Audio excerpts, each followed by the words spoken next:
Assalamualaikum warahmatullahi wabarakatuh. Salam sejahtera bagi kita semua. Semoga kita selalu dalam kondisi sehat, insya Allah. Teman-teman mahasiswa yang mengambil mata kuliah pertanian berlanjut, pada hari ini kita menginjak pada bahan kajian yang ketujuh yang terkait dengan hidrologi dan kaitannya dengan pertanian berlanjut. Untuk itu, izinkan saya untuk sharing tentang bahan pada minggu ini.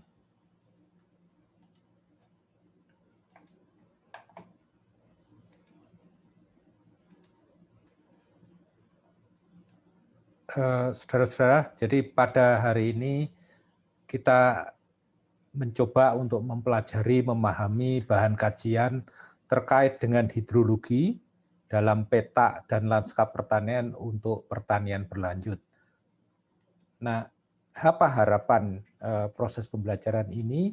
Jadi diharapkan teman-teman mahasiswa mampu menjelaskan bagaimana peran hidrologi dalam landscape dalam mendukung pertanian berlanjut.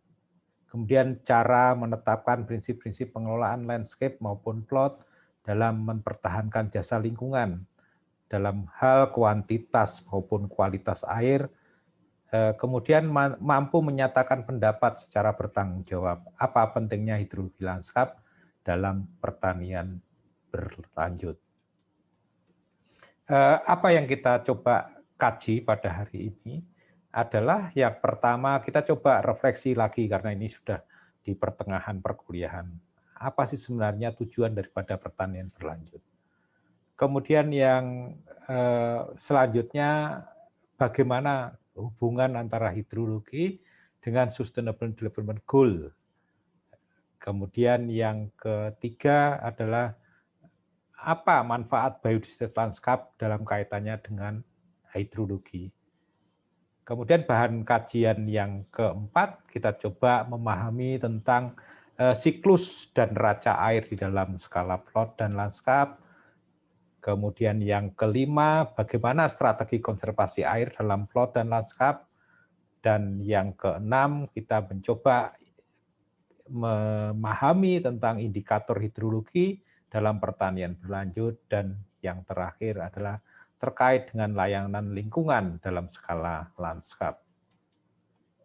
Baik, kita mulai dari refleksi tujuan pertanian berlanjut. Kita coba pahami lagi kenapa sih kita ini perlu belajar pertanian berlanjut. Kalau kita lihat sejak pada era industri, jadi pada masa-masa revolusi industri sampai sekarang, ini terjadi tren-tren bahwa yang pertama itu pertumbuhan penduduk di dunia, kalau kita lihat di data ini, langsung seperti huruf J. Nah ini tentunya dengan semakin banyaknya jumlah penduduk, maka lebih banyak orang membutuhkan bahan pangan. Ini tantangan bagi kita di dunia pertanian. Kemudian kebutuhan akan produksi pangan semakin besar. Nah, di sisi lain, lahan pertanian yang semakin terbatas dan dibutuhkan untuk menghasilkan lebih banyak bahan pangan. Nah, ini tidak terlepas dari bagaimana kita melakukan intensifikasi. Kemudian juga meningkatnya urbanisasi di suatu kawasan. Nah, ini juga menurunnya lahan-lahan pertanian. Ini menjadi tantangan bagi kita semua. Kemudian akibat daripada usaha pertanian dan sebagainya, maka juga banyak dampak-dampak ekologi. Dan ini masih meyakini bahwa dampak-dampak ekologi dapat diselesaikan secara teknologi dan secara politik. Ini menjadi hal-hal yang perlu kita pikirkan bersama. Kemudian banyak petani mencoba memilih untuk menanam tanaman komersial dibanding subsisten. Nah, biasanya pada wilayah-wilayah yang petaninya mencoba menanam tanaman komersial, maka cenderung memunculkan masalah lingkungan dalam jangka panjang dan tentunya merugikan daripada kehidupan kita semua. Nah, akibat daripada tren-tren tersebut berdampak pada dampak negatif yang pertama adalah terjadi kerusakan lingkungan. Nah, menurunnya keanekaragaman hayati, deforestasi, sebagainya. Dan di perkuliahan pada sesi kali ini kita mencoba untuk dampak terhadap sumber daya air yang kami beri warna merah ini, dan juga ada dampak pada manusia. Dan dampak-dampak ini kita menjadikan suatu pemikiran bagi kita bagaimana memperbaiki dan mencegah masalah tersebut. Nah, tidak lain solusinya adalah di dunia pertanian adalah pertanian berlanjut. Apa itu pertanian berlanjut? Yaitu sistem terpadu dari praktek produksi pertanian, kemudian spesifik lokasi yang akan memberikan secara jangka panjang dalam rangka untuk memenuhi kebutuhan pangan. Di sisi lain memenuhi kebutuhan pangan juga bagaimana kita menjaga kualitas lingkungan dan sumber daya alam ini. Dan kemudian memanfaatkan sumber daya yang tidak terbarukan, kemudian menopang kelangsungan hidup perekonomian melalui sistem operasional pertanian, dan tentunya meningkatkan kualitas hidup baik petani maupun masyarakat secara keseluruhan. Nah, sehingga tujuan daripada atau goal daripada pertanian berlanjut adalah sebenarnya bagaimana kita meminimalkan dampak negatif daripada usaha-usaha pertanian kita. Dan selaras dengan itu kita memberikan tingkat produksi dan keuntungan yang berkelanjutan. Nah, di dalam memperhatikan ini tidak hanya kita mempertimbangkan manusia, tetapi juga menjaga kelangsungan hidup daripada semua organisme hidup yang ada di alam ini. Sehingga diharapkan dengan pertanian berkelanjutan ini dapat menghasilkan makanan tanpa batas, tanpa menyebabkan kerusakan sumber daya alam yang kita miliki. Nah, goal daripada pertanian berkelanjut ada beberapa ini. Nah, pada hari ini kita akan memfokuskan pada konservasi sumber daya air. Nah, ada 10 prinsip di dalam pertanian berlanjut kalau kita lihat. Yang pertama adalah bagaimana kita membangun suatu sistem pertanian yang presisi, yang efektif, efisien, dan sebagainya. Kemudian bagaimana kita melakukan konservasi ekosistemnya agar ada kawasan yang bisa memberikan jasa dan memberikan kebaikan pada sistem-sistem pertanian kita. Kemudian bagaimana kita melindungi keanekaragaman hayati, satwa, dan sebagainya. Kemudian pada perkuliahan kali ini kita fokus di bagaimana melakukan konservasi air dan juga kepada konservasi tanah yang nomor 9 ini. Di sisi lain juga misalnya bagaimana kita memperlakukan pada tenaga kerja yang fair. Ini juga bagian daripada prinsip-prinsip pertanian berlanjut, termasuk bagaimana kita mengelola tentang limbah. Ini juga tantangan dari pertanian berlanjut. Nah, kalau dikaitkan dengan SDG di dalam kaitannya dengan pertanian berlanjut, maka khususnya di sumber daya air ini, maka ya, mengelola sumber daya air itu adalah bagian daripada SDG nomor 6. Bagaimana kita memberikan air bersih dan melakukan sanitasi. Sehingga air tawar dalam jumlah dan kualitas yang cukup sangat penting untuk semua aspek kehidupan dan pembangunan yang berkelanjutan. Hak asasi manusia atas air dan sanitasi secara luas harus diakui oleh negara-negara anggota yang tergabung dalam SDG. Ini menjadi bagian. Jadi kalau kita melakukan menjalankan pertanian berlanjut, kemudian memperhatikan tentang sumber daya air, itu juga berkontribusi terhadap SDG.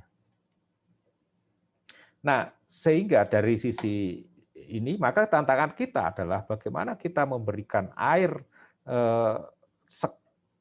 tawar ini yang cukup baik secara kuantitas dan kualitas. Kalau kita lihat kualitas sekarang ini juga menjadi permasalahan.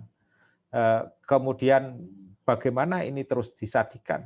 Ini adalah bagian daripada hak manusia untuk mendapatkan air bersih, untuk memberikan sanitasi dan sebagainya. Ini menjadi tantangan kita semua dengan perkembangan pertanian dan seterusnya. Nah, kalau kita lihat di dalam SDG, ada target-target yang di goal 6 ini, ada target 1, target 2, target 3, target 4, target 5, target 6.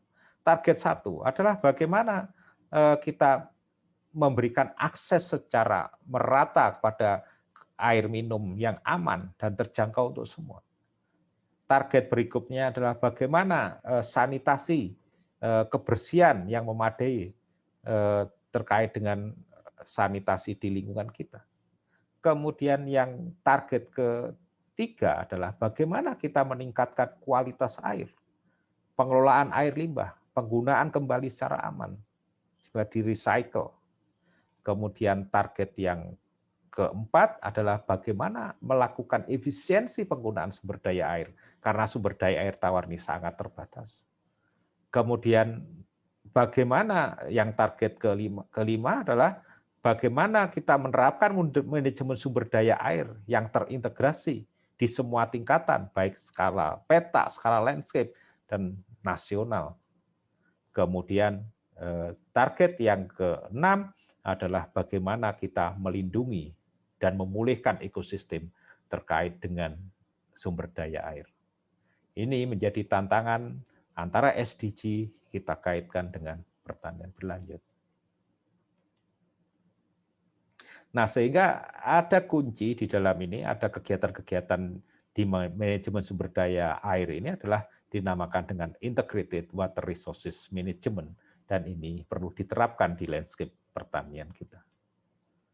Nah, kalau kita lihat bahwa ada kebijakan-kebijakan juga perlu kuat, kemudian bagaimana sosial ekonomiknya mendorong begitu terkait dengan keragaman iklim, kemudian bagaimana kita memahami hidrologi pada suatu kawasan catchment, daerah tangkapan sebagai penyedia air, kemudian dari penyedia air didistribusikan kepada lahan pertanian kita. Namun demikian dalam mendistribusikan tidak terlepas dari infrastruktur, pengembangan infrastruktur di luar kawasan lahan pertanian kita, juga bagaimana kita memahami kondisi-kondisi lingkungannya di luar kawasan pertanian kita.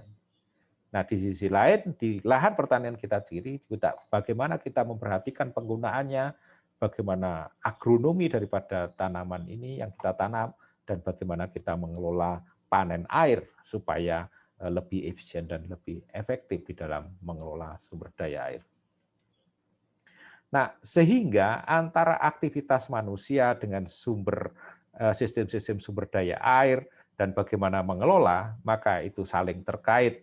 Jadi ada kaitannya, kata aktivitas ini bisa terhadap sumber daya alam, banjir, kekeringan, longsor, akibat daripada manusia bisa menyebabkan polusi, kemudian terkait dengan manajemen, bagaimana memperbaiki sumber daya airnya, bagaimana kualitasnya, bagaimana nilai ambangnya, dan kemudian bagaimana manusia itu memanfaatkan sumber daya air tentunya perlu dikelola, dan bagaimana menyediakan kebutuhan air di dalam ini. Nah, antara sumber daya air di dalam mengelola tidak terlepas dengan biodiversity. Nah, selanjutnya kita coba memahami apa manfaat biodiversity landscape pertanian bagi hidrologi. Di dalam landscape pertanian itu ada ciri-ciri yang bisa kita cermati, kita amati. Ada landscape tradisional, ada landscape modern. Kalau kita lihat landscape tradisional, umumnya adalah penggunaan lahan yang tradisional ini selalu ada hubungan dengan atau mencerminkan kondisi sifat dan kondisi sumber daya lahan. Kondisi geologinya, kalau lahannya lereng itu dimanfaatkan mengikuti kondisi-kondisi itu. Kalau kurang air maka lahan kering dan sebagainya. Kalau banyak air digunakan untuk sawah dan sebagainya. Ada keterkaitan antara kondisi biofisik alam dengan pemanfaatan manusia. Kalau landscape modern itu sudah dengan adanya revolusi itu, maka manusia dengan teknologi itu bisa memodifikasi penggunaan lahan ini sehingga kurang bisa terkait dengan kondisi-kondisi karakteristik alam atau karakteristik lahannya. Kita lihat sekarang kalau ini adalah landscape tradisional, maka pada wilayah-wilayah yang datar itu digunakan untuk lahan sawah karena cukup air dan kemampuan lahannya ada kelas 1 misalnya. Pada lahan-lahan yang miring digunakan untuk wilayah-wilayah konservasi, untuk konservasi air dan sebagainya. Nah, ini ada kaitannya antara bentuk landscape dengan pemanfaatan sumber daya alamnya. Nah, kalau kita lihat di landscape modern, maka di wilayah pegunungan sudah digunakan untuk perumahan, pemukiman, industri, untuk usaha-usaha tertentu, sehingga sudah tidak mengikuti ketersediaan kualitas alam ini dengan pemanfaatan manusia, karena ada kegiatan-kegiatan rekayasa daripada manusia itu. Nah, sehingga di dalam kita mencermati apakah pemanfaatan lahan ini mempengaruhi terhadap ketidakberlanjutan pemanfaatan lahan, maka kita lihat ciri-ciri daripada wilayah itu. Yang pertama, yang perlu kita cermati bagaimana kondisi kanopinya dan manajemen kanopinya. Kalau kondisi kanopi dan manajemen kanopinya itu kurang bisa ramah terhadap sumber daya alam, maka mengalami wilayah-wilayah itu tidak berkelanjutan. Kemudian bagaimana pengolahan tanahnya. Semakin intensif sebenarnya semakin tidak ramah terhadap pertanian berlanjut, kalau itu di lahan pertanian. Kemudian bagaimana tingkat penutupan lahannya, bagaimana pemupukannya, apakah tinggi atau tidak. Kalau sangat tinggi, overdosis dan sebagainya, tentunya tidak ramah terhadap sumber daya alam dan tidak berkelanjutan. Bagaimana memberantas hama, penyakit, dan gulmanya.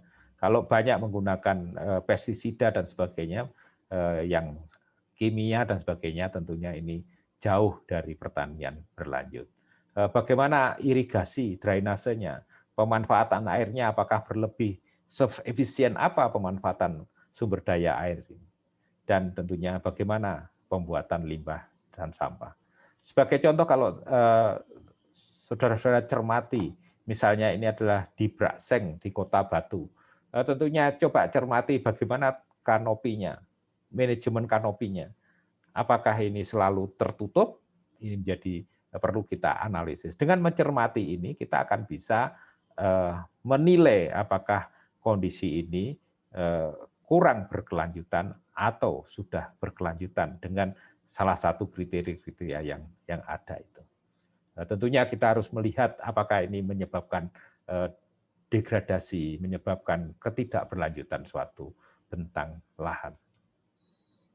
Nah, yang keempat, kita coba untuk mempelajari adalah bagaimana siklus dan neraca air dalam skala plot dan landscape. Kalau dimaksud skala plot adalah di peta, kalau kita lihat ada satu peta lahan, maka ada hujan, kemudian ada sebagian hujan diintersepsi oleh kanopi tanaman, kemudian ada yang lolos tajuk, kemudian mengalami infiltrasi masuk ke dalam tanah, ini yang baik, perkolasi. Kalau banyak limpasan permukaan, ini menjadi masalah terhadap keberlanjutan. Kemudian sebagian digunakan untuk evapotranspirasi. Nah, kalau di dalam peta juga ada masukan secara di dalam tanah itu, air yang mengalir secara lateral masuk di dalam sistem tanah. Nah, maka kita perlu cermati apakah ini sudah menuju keberlanjutan atau tidak. Cirinya yang paling perlu kita cermati adalah limpasan permukaannya. Selama limpasan permukaannya masih tinggi, adalah ciri-ciri kurang berlanjut di dalam sistem pertanian kita. Nah, maka di dalam mengelola sumber daya alam, baik itu di lahan pertanian, di kawasan pemukiman, dan sebagainya, kita harus melihat fungsi hidrologi hutan. Karena secara hidrologis, hutan itu adalah kondisi yang ideal. Nah, kalau kita lihat hutan, itu kalau ada hujan, sebagian besar air itu masuk ke dalam tanah. Nah, kalau air itu masuk ke dalam tanah dan sedikit sekali air itu mengalir di limpasan permukaan. Kalau dikuantitatifkan kira-kira sekitar hampir 95% sampai 99% kalau hutan kondisinya baik, maka masuk ke dalam tanah dan bisa menjadikan base flow yang jadi sumber-sumber air. Sehingga ini adalah sangat baik. Nah, kalau kita punya lahan pertanian, ya bagaimana kita mengupayakan fungsi hidrologi hutan ini bisa berjalan di dalam lahan pertanian kita. Nah, pengendalinya adalah yang pertama adalah kanopi. Jadi kalau kita punya lahan, maka diupayakan sepanjang tahun itu ditutupi atau tertutupi tanah kita dengan kanopi. Nah, kemudian fungsi yang kedua adalah seberapa sehat tanahnya. Karena kalau tanahnya itu banyak makroporosity, banyak pori-pori makronya, maka banyak air yang bisa masuk ke dalam tanah. Nah, kemudian yang pengendali yang ketiga adalah bagaimana kekasaran permukaan di bentang alam kita. Semakin air itu susah keluar daripada lahan petak kita, maka itu semakin baik karena itu diupayakan masuk ke dalam tanah dan tidak menyebabkan limpasan permukaan. Saya 3 pengendali ini yang perlu kita cermati di dalam sistem penggunaan lahan di skala plot. Nah, kalau kita lihat ini ada skala plot, kemudian apa yang terjadi kalau jadi hujan, maka terjadilah limpasan permukaan. Kalau kita cermati limpasan permukaan yang mengalir ini tidak hanya berwarna jernih atau air, tetapi juga membawa tanah. Kalau membawa tanah, juga membawa unsur hara, NPK, CAMK, dan sebagainya. Sehingga terjadi kebocoran ekosistem dalam sistem plot tersebut. Nah, untuk itu maka di dalam kita mencermati siklus air di dalam plot, maka bagaimana hujannya, bagaimana intersepsinya, bagaimana losos tajuknya, bagaimana infiltrasinya, bagaimana perkolasi, ujung-ujungnya kita upayakan limpasan permukaannya itu adalah sekecil mungkin dan juga kita cermati aliran lateralnya. Nah, sebagai contoh misalnya ini adalah aliran lateral, itu tergantung kondisi daerah atasnya. Kalau intersepsi tergantung dari perapatan tajuknya, ketebalan tajuknya. Kemudian kalau lolos tajuk, itu sangat tergantung daripada intensitas dan durasi dan kerapatan tajuk. Kalau infiltrasi, banyak air yang masuk ke dalam tanah, itu ditentukan oleh porositas, banyaknya makroporosity, ketebalan profil tanah, intensitas hujan, dan seterusnya. Ini semua yang mengendalikan dan kita perlu pelajari di dalam suatu sistem pertanian kita untuk memahami agar secara hidrologi sistem pertanian kita berkelanjutan. Sebagai contoh kita punya ini kebun coklat atau kakao. Kalau kita lihat, kalau terjadi hujan 100%, apa yang terjadi?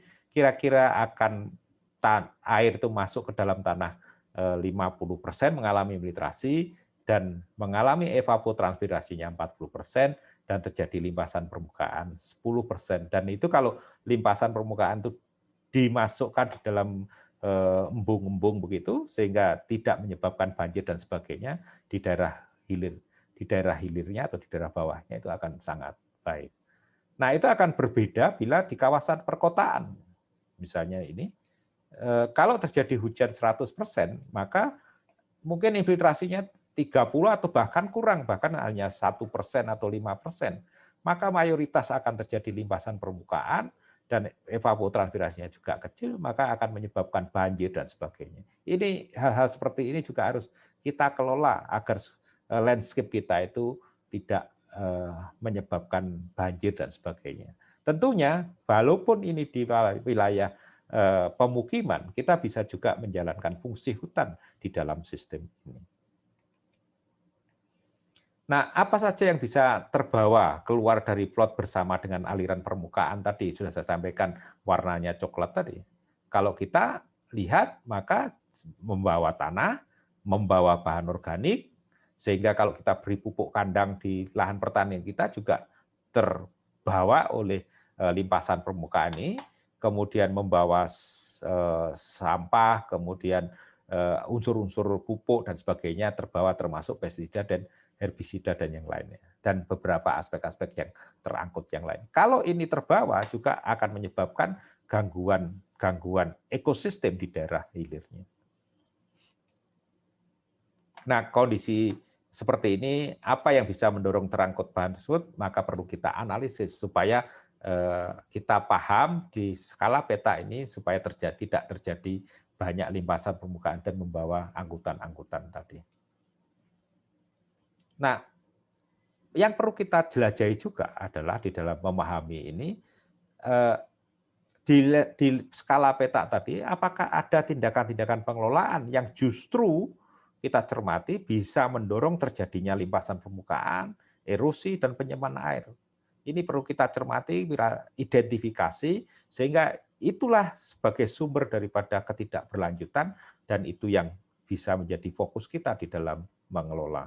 Misalnya penyemprotan pestisida di perkebunan jeruk misalnya, atau menggunakan gulutan dan selokan, ini kondisinya terbuka tentunya juga menyebabkan besarnya erosi dan sebagainya. Nah, kalau kita lihat dari skala plot ke skala landscape, sebenarnya plot ini memberikan kontribusi dalam skala landscape-nya. Nah, di dalam skala landscape, maka hal yang perlu kita cermati adalah bagaimana dampaknya terhadap debit sungai.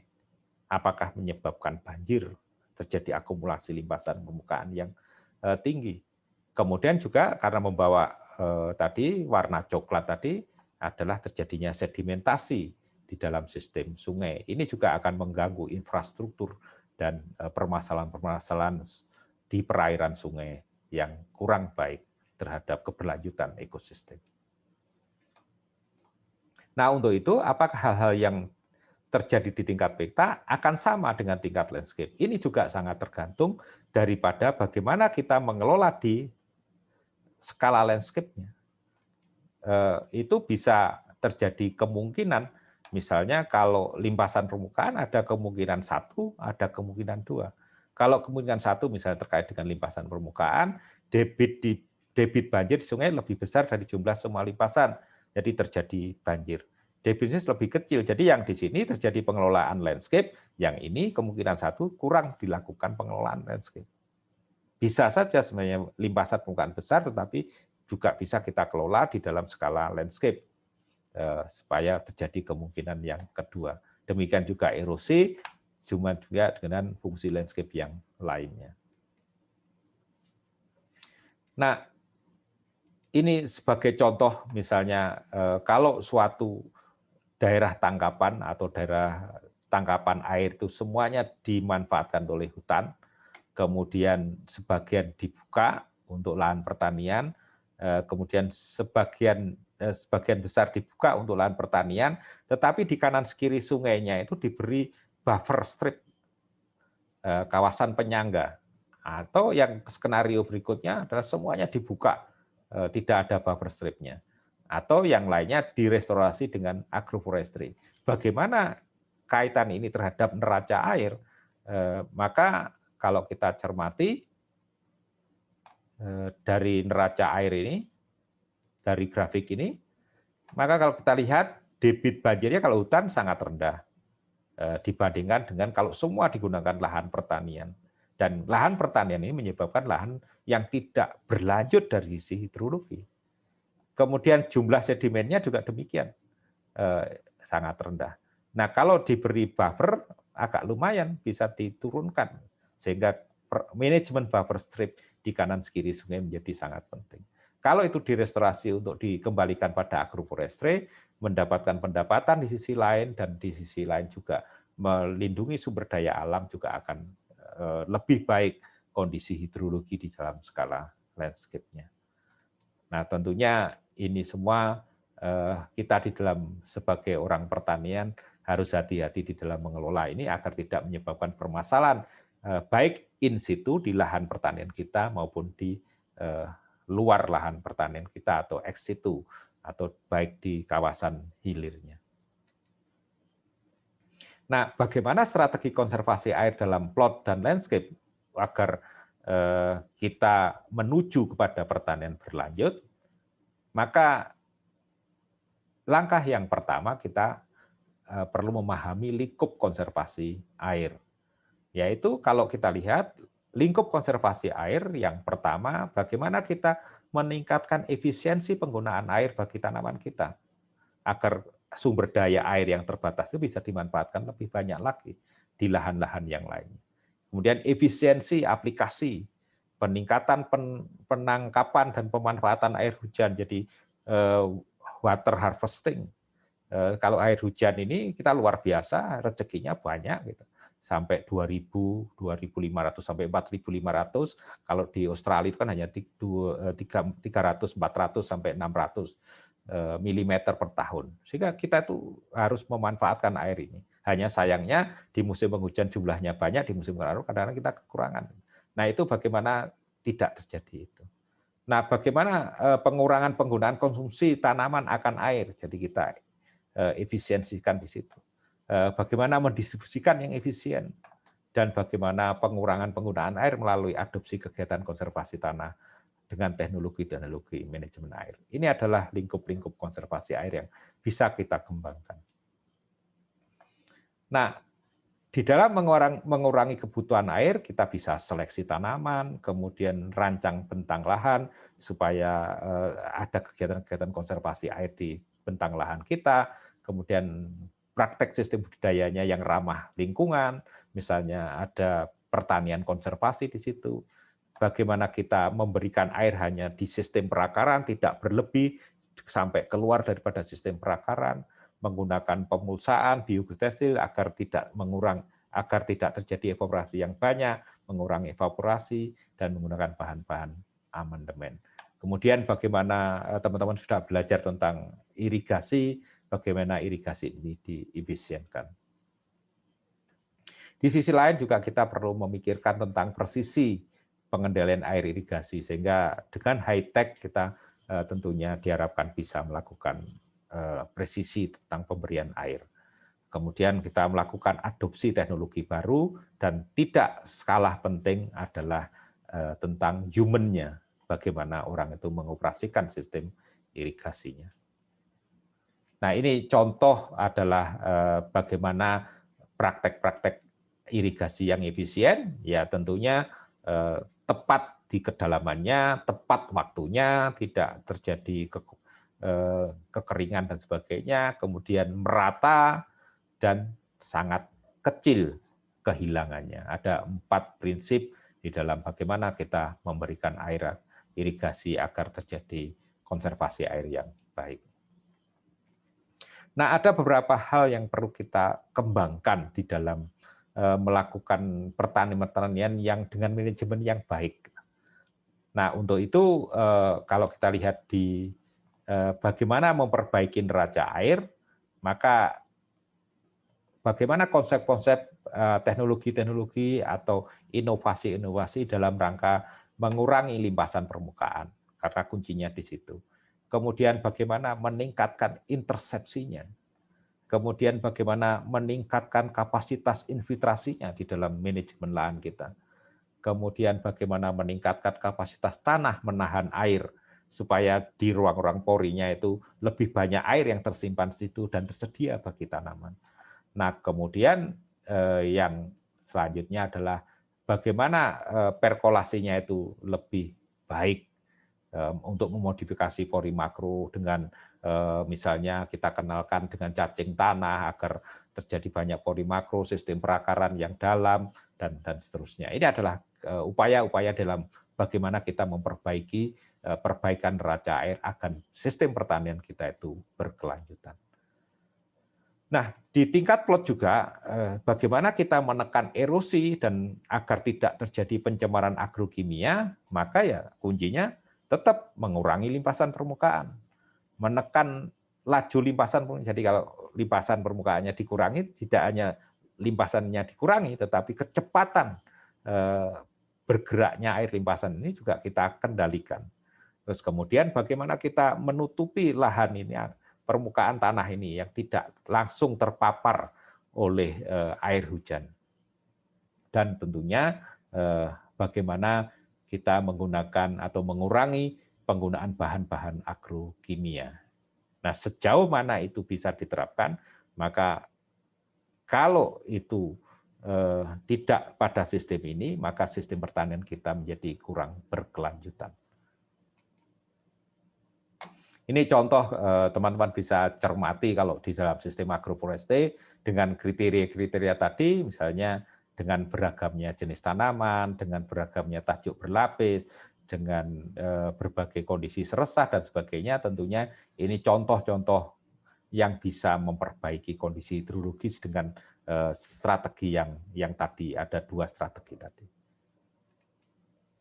Nah, kalau yang terbuka ini, maka tentunya bagaimana kita mengupayakan kondisi ini juga tertutup. Kalau ini diberi mulsa, maka sebenarnya walaupun kita tanam jagung, maka kondisi ini juga sebenarnya tanah kita semakin tertutup. Sehingga dengan kondisi ini akan mengurangi erosi dan bisa juga mengelola limpasan permukaan dan sebagainya. Dengan menggunakan rumput-rumput ini, strip-strip rumput dalam sistem budidaya, ini juga kegiatan-kegiatan walaupun di lahan pertanian tanaman semusim, kita juga masih bisa melakukan kegiatan-kegiatan konservasi yang berkelanjutan. Nah, kalau kita dari skala plot kepada skala landscape, maka teknologi pengelolaan di tingkat landscape apa yang bisa lakukan untuk memperbaiki neraca air di kawasan, yaitu yang pertama strateginya adalah bagaimana meningkatkan luasan lahan dengan tutupan permanen berlapis. Jadi ada lahan-lahan yang memang bisa dimanfaatkan itu kita perluas. Kemudian bagaimana meningkatkan kapasitas simpanan permukaan dengan meningkatkan kekasaran permukaan, tadi ada sistem hidrologi hutan tadi. Kemudian meningkatkan kapasitas tanah untuk menahan air dan meningkatkan kapasitas infiltrasi agar terjadi pengisian groundwater atau air-air bawah tanah menjadi sumber-sumber air. Maka kalau kita cek di suatu lahan, suatu bentang alam begitu landscape, kalau banyak hal seperti ini, itu sudah menuju pada pertanian berlanjut. Nah, di dalam bagaimana mengurangi erosi dan pencemaran, tentunya prinsip-prinsipnya adalah bagaimana kita mengendalikan ya laju limpasan permukaan, baik secara mekanik maupun secara biologi. Dan teman-teman bisa mempelajari itu di mata kuliah Teknologi Konservasi Sumber Daya Lahan. Kemudian meningkatkan luasan kawasan dengan tutupan permanen, mengurangi dan mengendalikan penggunaan bahan agrokimia, dan membangun zona filter, zona penyaring. Nanti kita cermati bagaimana konsep-konsep zona filter di daerah bentang alam atau di landscape. Nah, ini contoh bahwa kalau di dalam landscape itu dikelola dengan baik, dengan fungsi penyangga yang baik, maka kalau kita lihat ini ada di Lampung dan ini di Thailand, yang tahun yang ini adalah kondisi pada lahan yang tutupan lahannya kurang baik, sedangkan yang ini adalah kondisi lahan yang tutupannya lebih baik. Demikian juga yang di Majam ini, di yang kotak-kotak ini kondisi tutupan lahannya kurang baik, sedangkan yang ini adalah tutupan lahan.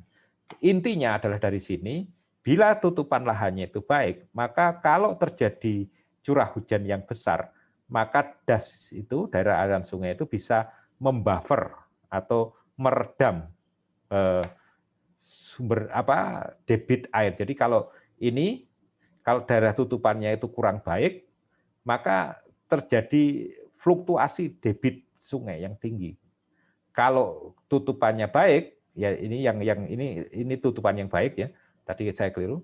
Kemudian yang ini yang tutupannya kurang baik setelah terjadi deforestasi gitu.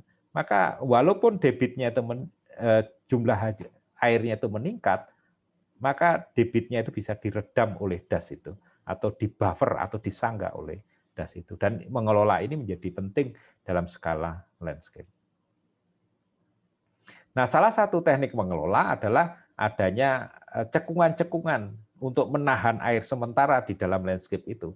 Sehingga kalau itu ditahan di dalam cekungan-cekungan ini, maka ada kesempatan air masuk ke dalam tanah dan juga sedimen bisa mengendap di situ, dan itu juga akan bisa mengurangi banjir dan sebagainya. Nah, kemudian yang lainnya adalah menggunakan strip atau buffer sepanjang kanan kiri sungai. Jadi ya dibuat kanan kiri sungai, yang ini bisa menyaring sedimen dan sebagainya sehingga sistem sungainya hidrologinya lebih baik. Jadi kalau ini filter zone-nya masih kurang, tentunya ini perlu ditingkatkan untuk mendapatkan air yang jernih. Nah, untuk itu strateginya adalah kalau ini ada kebun kopi dan sebagainya, perlu dibangun filter strip, nah sehingga di kanan kirinya bisa melindungi daripada terjadinya angkutan sedimen masuk di dalam sistem sungai atau bantaran sungai istilahnya. Nah, sehingga kalau misalnya ini ada wilayah, misalnya di dalam skala landscape bentang alam kaitannya antar berbagai penggunaan lahan, ini terbuka, diberi filter strip, dan kemudian disaring lagi di lahan sawah, maka akan sangat sedikit sedimen-sedimen yang masuk ke dalam sistem sungai, sehingga sedimen-sedimen bisa ditahan di sini dan ditahan di sistem sawah. Ini juga demikian, kalau ini mengalami degradasi, terjadi erosi, longsor, difilter dulu, dibuffer dulu oleh lahan padi ini, sehingga dihasilkan air-air yang jernih di dalam sistem sungai. Nah, di dalam kaitannya dengan bahan-bahan terkait dengan bahan-bahan kimia yang masuk di dalam sistem air, maka di dalam manajemen kaitannya dengan kualitas air, ada beberapa praktek baik bagaimana kita mengelola lahan pertanian kita. Misalnya contoh nomor 1, praktek pertanian yang meningkatkan bahan organik dan organisme tanah. Jadi selama kita memberikan bahan organik yang lebih baik dan tentunya akan memperbaiki kesehatan tanah, itu menjadi praktek yang baik dalam rangka untuk menjaga kualitas air. Kemudian praktek konservasi tanah dan air untuk mengendalikan limpasan dan erosi. Kemudian kombinasi tanaman tahunan, semak, rumput dengan tanaman semusim. Kemudian atau agroforestry. Kemudian tanaman yang bisa menangkap unsur hara. Jadi ada safety net, jaring penyelamat unsur hara misalnya. Kemudian dikembangkanlah kawasan penyangga. Kemudian bagaimana kita mengintegrasikan ternak di dalam sistem pertanian. Ini adalah praktek-praktek pertanian yang bisa dikembangkan dan tentunya inovasi-inovasi yang lainnya bisa dilakukan agar kualitas air di dalam landscape itu lebih baik. Nah, untuk itu maka apakah kita sukses di dalam mengelola landscape atau mengelola letak lahan, itu tentunya harus dikembangkan indikator hidrologi dalam pertanian berlanjut untuk kita ukur apakah ini sudah kualitasnya baik atau tidak. Nah, untuk itu kita perlu mengembangkan indikator. Nah, di dalam mengembangkan indikator lingkungan pertanian sehat ini sebagai contoh, tentunya teman-teman bisa mengembangkan yang lainnya dari berbagai literatur. Misalnya indikatornya adalah tidak ada tanah yang terbuka. Karena kuncinya tadi adalah kalau lahan itu selalu tertutup, maka kondisinya akan baik, menunjukkan secara hidrologi pertanian itu adalah pertanian yang berkelanjutan. Kemudian di saluran-saluran air, di sistem-sistem anak sungai, airnya selalu jernih. Maka itu mengindikasikan bahwa sistem pertanian di lahan tersebut adalah pertanian yang berkelanjutan. Kemudian terdapat hewan binatang liar yang banyak di dalam sistem pertanian kita.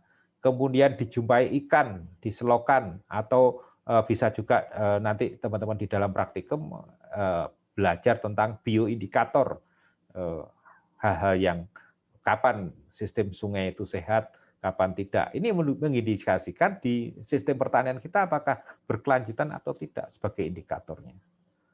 Kemudian banyaknya biodiversity di dalam sistem landscape kita. Jadi pada landscape pertanian dijumpai aneka vegetasi. Jadi ini terkait dengan keanekaragaman hayati.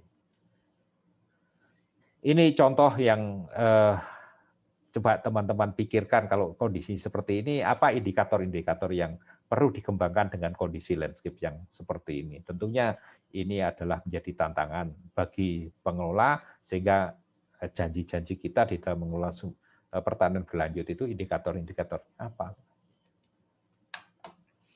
Nah, kemudian di dalam mengembangkan indikator itu tentunya perlu kita tetapkan kriterianya. Misalnya kalau kriteria transmisi air, maka penggunanya siapa di daerah hilirnya, indikatornya apa, dan seterusnya. Ini ada teknik-teknik di dalam mengembangkan indikator. Kita tetapkan kriterianya, kemudian indikatornya apa, dan parameter yang diukur itu apa. Dan ini adalah contoh-contoh bagaimana mengembangkan indikator di dalam pertanian berlanjut untuk kepentingan hidrologi. Nah, ini contoh di Daskonto misalnya. Kalau lahannya ini ada 2 pengamatan pada saat di mana ini kalau ini pada bulan Juni sampai Maret itu adalah musim penghujan. Kalau ini pada November di musim penghujan, kalau Anda lihat debit di dalam sistem sungai, maka yang tahun ini adalah di mana periode ini terjadi banyak alih fungsi hutan menjadi lahan pertanian. Apa yang terjadi? Kalau terjadi alih fungsi hutan untuk lahan pertanian, pada musim kemarau terjadi banjir, dan ini debitnya lebih rendah daripada pada musim penghujan, jadi pada musim hujan menjadi banjir, dan kalau kondisi hutannya lebih baik pada musim kemarau, masih banyak air-air yang tersedia, sehingga sumber daya air itu masih cukup untuk kepentingan berbagai kepentingan di daerah hilirnya.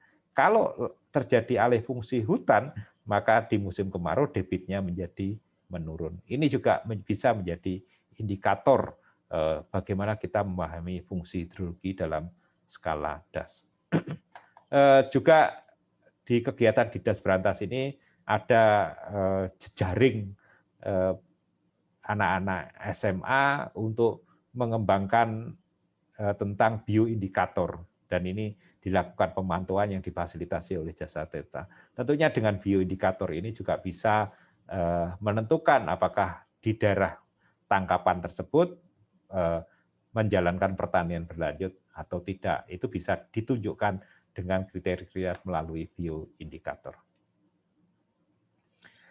Nah, hal-hal yang lain yang perlu kita lihat kalau kita melakukan aktivitas pertanian, maka apa yang menyebabkan potensi pencemaran air misalnya. Ini misalnya pemanfaatan limbah yang berlebihan, penyemprotan dengan pesawat, dan berbagai aktivitas pemberian pupuk yang tidak dibenamkan, ditebar saja di bedengan, dan penyemprotan yang ini adalah yang menyebabkan pencemaran air, dan tentunya ini perlu kita waspadai dan perlu kita kelola dengan baik dalam sistem pertanian kita.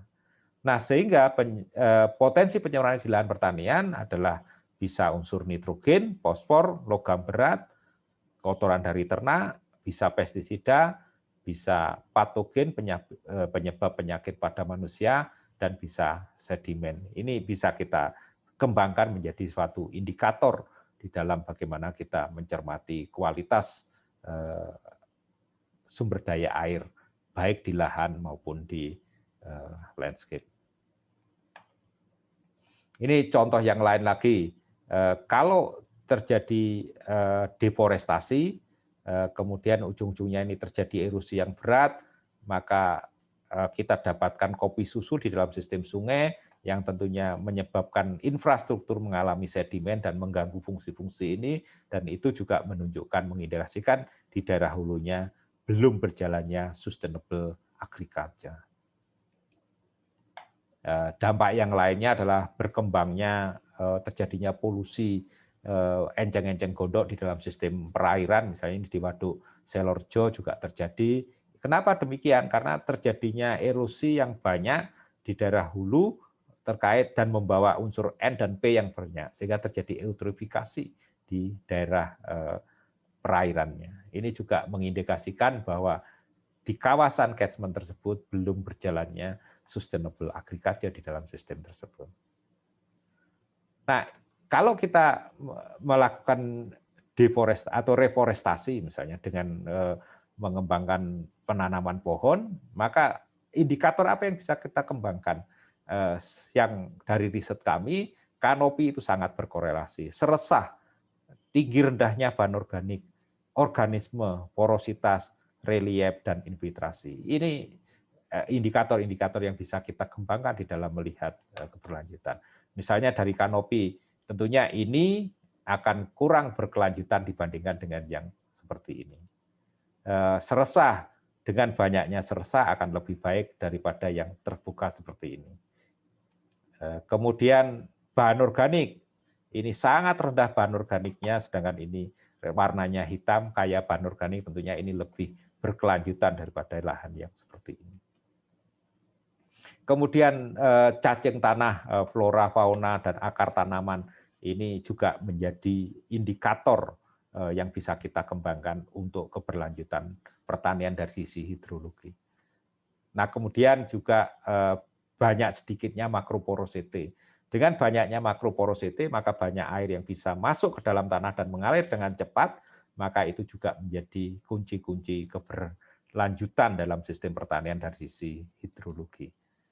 Nah, kemudian kekasaran permukaan, kalau ini tidak terlalu kasar, maka itu akan menyebabkan limpasan permukaan yang besar dan banyak kecepatan limpasan permukaan tinggi dan banyak mengalir ke daerah yang lebih jauh. Kalau kekasarannya permukaannya tinggi, maka air itu akan pada saat hujan akan banyak tertahan dengan kekasaran permukaan ini, maka dengan semakin tingginya kekasaran permukaan, maka semakin baiknya sistem pertanian kita dalam sisi perspektif hidrologi.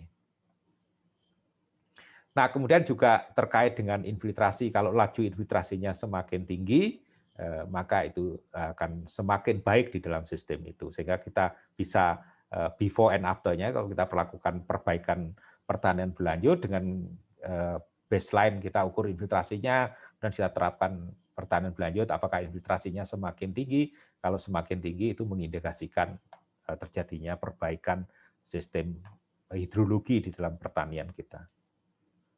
Nah, yang terakhir adalah terkait dengan bahwa setiap lahan itu tidak bisa kita manfaatkan semuanya untuk kepentingan manusia.